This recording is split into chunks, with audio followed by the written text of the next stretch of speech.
lebih kuat setiap hari. Sebab itu, hai anakku, jadilah kuat oleh kasih karunia dalam Kristus Yesus.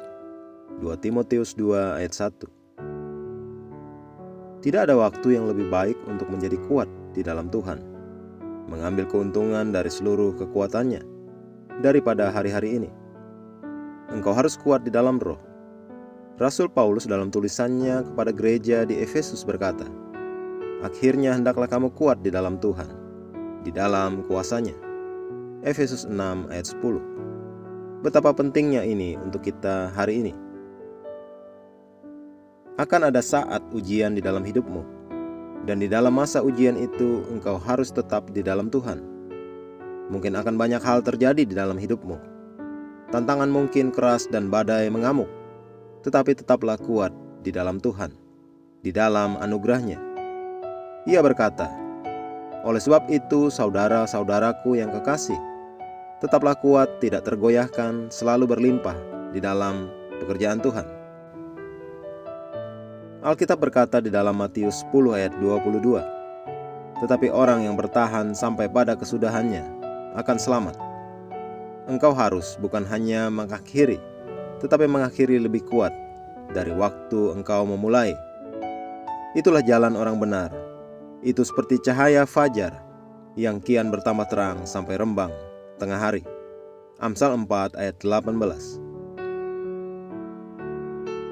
Di dalam Kristus kita menjadi semakin kuat, kemuliaan yang semakin meningkat, dari iman kepada iman, kemuliaan kepada kemuliaan, dan anugerah demi anugerah yang melimpah. Itulah hidup yang telah Ia berikan kepada kita. Selama engkau kuat di dalam Tuhan, menyimpan perkataannya di dalam hatimu dan di mulutmu, engkau akan terus berjalan di dalam kemenangan dan berkuasa. Ya, akan ada ujian-ujian, cobaan-cobaan, dan masa-masa tantangan di dalam perjalanan iman kita.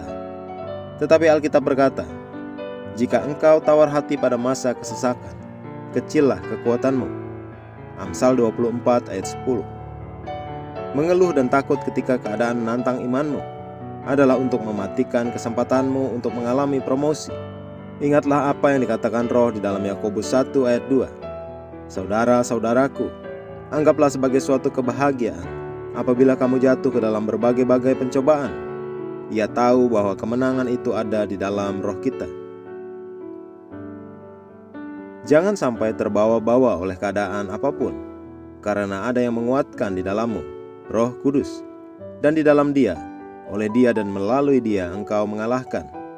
Kamu berasal dari Allah, anak-anakku, dan kamu telah mengalahkan nabi-nabi palsu itu. Sebab roh yang ada di dalam kamu lebih besar daripada roh yang ada di dalam dunia. Puji Tuhan. Mari kita berdoa.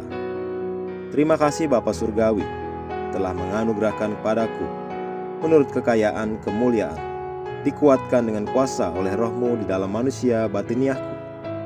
Aku terus-menerus dikuatkan dari dalam dan disegarkan dengan kemampuan untuk melakukan mujizat. Dalam nama Yesus. Amin.